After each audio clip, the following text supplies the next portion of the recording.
So when buying a home, you don't want to overpay. It's important to find the right home, no doubt, but you also wouldn't mind finding the deal. And I totally get it.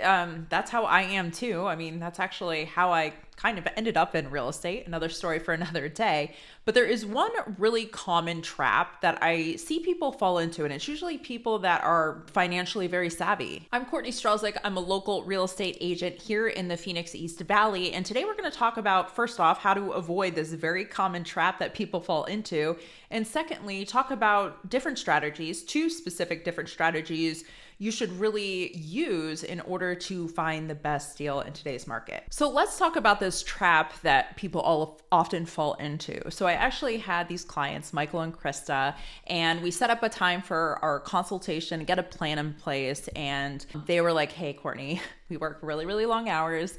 And Krista, she was pregnant. That was a huge reason why they were looking for a new home. And they were like, we just cannot do a fixer-upper. And on top of that, Michael worked in finance. He was really good with numbers, and he really wanted to make sure that they had a good deal on a house and that they were, investing their money wisely. The months prior, they had done a lot of homework on Zillow. They had a pretty good understanding of where the market was and what home values were. They told me their budget was $750,000, and they were like, hey, Courtney, last night we actually saw this brand new listing on Zillow, and honestly, it looks like the best deal that we've found. It has everything we want. It's completely move-in ready, large yard, pool. You get the idea. And I agreed. I looked at this home and I was like, yes, if this were to sell for $750,000, this would be a fantastic deal. But this is the thing. It's probably going to be selling closer to 8. And that's exactly what happened. And even though we're in a slower market, it still received multiple offers and sold closer to $800,000. And this is what you have to understand. This is a very specific selling strategy for people who want to sell their homes quickly. You list the home at a low price, you get a lot of interest, a lot of showings, and then that typically leads to multiple offers in an overlist sale price. And in today's market, it's not a strategy that works for every home, but if it's a home that's in a very desirable area, is truly move-in ready, and really the ones that have great backyards, those are the ones that this strategy works really well for. And for people who truly want the move-in ready home and are also very analytical, this is a common trap I see people falling in. And if you keep chasing these homes thinking that you're going to get it for the list price or maybe even under the list price, it can become somewhat of an emotional roller coaster. So how do you avoid that emotional roller coaster and still get the deal? We're going to talk about two strategies. The first strategy is for the people that want that move-in ready home, like Michael and Krista. And this is exactly what I told them. I was like, hey, we're going to go look and comb through all the listings and find the homes that were originally overpriced when they first listed the home. So homes that are overpriced on the market, even if it's just a little bit, our market today is very, very sensitive. So even if the home is just slightly overpriced, they don't get any showings, they don't get any offers, and it sits for a really long time. And even if they do have price reductions, unfortunately, people just look at that as an old listing and they think something's wrong with the house, even though the only thing that was wrong with the home was that it was overpriced. And this is the thing. If you find, let's say, 5 contenders of these overpriced homes, the chances are 2 of those 5 people are probably going to really need to sell. Maybe they're relocating for work. Maybe it's a divorce. Or they put an offer in another house and they need to sell their current house before they can close on their new home. And the funny thing about negotiating is when you have a seller that's motivated or needs to sell, you're more likely to get the deal. And the interesting thing about today's market is we have an abnormal amount of overpriced homes. And this really comes down to 2 reasons. And the first reason is really somewhat of a psychological effect. So you have to think of it this way. A lot of people in Arizona and Phoenix move every 5 to 7 years. So a lot of people that are selling their home now bought their homes between 2018 and 22. And what was the market like during that time? It was super competitive.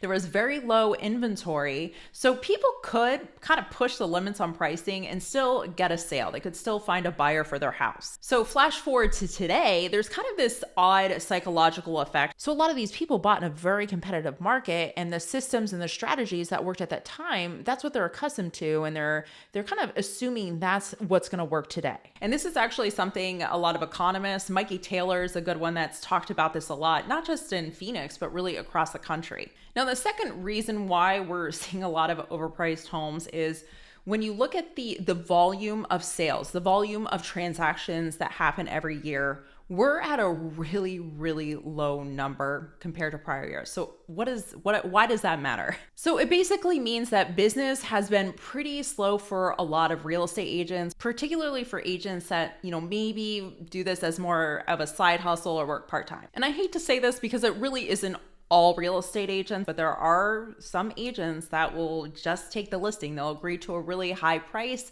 to make the seller happy just so they can potentially get that listing. And then their plan is to have discussions of price reductions down the road once they have a signed agreement with that seller. I do not condone this. I do not agree with it, but the reality is we have seen this happen a fair amount. Now, when I say we want to look for these overpriced and old listings, what does that really mean? Well, something you have to consider too is that homes are sitting on the market longer than they were, a couple years ago. It's not that they're sitting for an abnormally long time. It's just a couple years ago it was crazy and homes are going like that. And now they're taking about 45 days to get under contract. Now, keep in mind, this number can change a lot. Like condos typically take longer to sell, or if you have a very unique property or a luxury property, that also is pretty normal for it to take a longer period of time. But if you have a pretty standard house in a good location, and if you see that it's been on the market, let's say 90 days, 100 days, probably means it was overpriced. Now, this strategy, it does take a little bit more time and patience, but it does work. Michael and Krista actually ended up finding a house and it was $40,000 under the appraised value. Now, the second strategy for finding the deal is my favorite strategy, and this is finding the grandma house. Now, when I say grandma house, what I mean is a lot of the systems or structural components of the house have been taken care of or replaced. Think roof, AC, plumbing, electrical. But the cosmetics is maybe a little less than desirable. So when I think of like Chandler and Gilbert homes, I think boob lights, the brass and glass fixtures, sunken living rooms, and maybe some floral wallpaper. So I actually had another couple that as clients, the young couple, and they were looking for their first home. And we found this house in Gilbert that was on this fantastic lot. And the home had been taken care of, but it was a little outdated, we'll put it that way. But it was actually an inherited property. The owner actually passed away and the family was selling it. The children were selling it. And it was really important for them to not have an investor come into that home. They had a lot of memories there, a lot of happy memories there. And the idea of having a young couple come to this home was very exciting for them. And you have to think about it too. These homes that have interiors that are not very well updated, particularly in today's market, they're getting a lot of investor offers, lowball cash offers, and that can get really annoying. It really was a win-win situation for all parties involved. And then my clients ended up, over the course of the next year, they put in about $20,000 worth of repairs, and this increased their home value by almost $50,000. Not too shabby for a first home. And at the end of the day, there of course are multiple strategies on how to find that deal. And this is really going to vary depending on the price point you're looking at, location, where the market is. So if you're interested in figuring out what strategy might work best for you, I do have a link below where we can schedule a consultation, kind of break down things and come up with a strategy that really matches your need. So thank you so much for your time. Have a fantastic day.